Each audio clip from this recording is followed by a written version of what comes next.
ఇప్పుడు మీరు అన్నట్టుగా ఇప్పటికీ ఆయుర్వేదానికి సంబంధించి ఒక భయం ఏంటంటే పథ్యము, ఇది చాలా ఎక్కువ రోజులు సమయం పడుతుంది. ఇంగ్లీష్ మెడిసిన్ ఇప్పుడు ఇంజెక్షన్ వేసిన వెంటనే ఆ రిజల్ట్ కనిపించేస్తుంది, ఆ టాబ్లెట్ డోస్ వేసుకున్న వెంటనే రిజల్ట్ కనిపించేస్తుంది. ఆయుర్వేదంకి వచ్చేసరికి రిజల్ట్ కనిపించదన్న భయం ఇప్పటికీ జనాల్లో అది కంటిన్యూ అవుతుంది. ఎందుకు దాన్ని తొలగించలేకపోతున్నారు? అంటే ఇక్కడ ఒకటండి, వైద్యం విషయానికి వచ్చినట్లయితే మార్కెట్ లోపల ఉండే వస్తువు, మార్కెట్ వెలుపల ఉండేటటువంటి వస్తువు. ఇప్పుడు ఆయుర్వేద వైద్యాన్ని మార్కెట్ వెలుపలికి నెట్టేశారు. అది దాదాపు 200 సంవత్సరాల నుంచి జరిగిన కుట్ర, బ్రిటిషర్స్ చేసిన పని.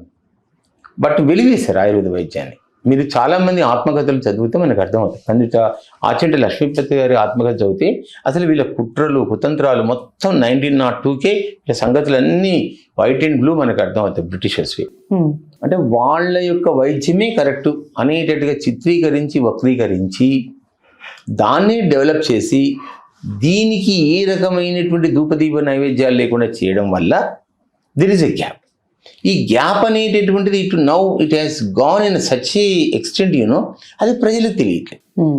మాలాంటి వాళ్ళని చెప్తూనే ఉన్నాం ప్రముఖ ఛానల్లో, వాళ్ళకి నమ్మడానికి ప్రాణం ధరించట్లేదు. దానికి మేమేం చేయలేం. ఇటీవల కాలంలో కేంద్ర ప్రభుత్వం వాళ్ళు పార్లమెంట్లో 15 నిమిషాలు ఆయుర్వేద వైద్యం గురించి మాట్లాడుతూ ఒక 3 ప్రధానమైన ఇన్స్టిట్యూషన్స్ గురించి ఇచ్చారు. మనం all India institute of Ayurveda, most probably తెలంగాణకు ఒకటి రావచ్చు అనుకుంటున్నాం. అంటే ఇది all India institute of medical sciences, అంటే ఎయిమ్స్ మాదిరిగా వచ్చేటటువంటి ఆయుర్వేదం.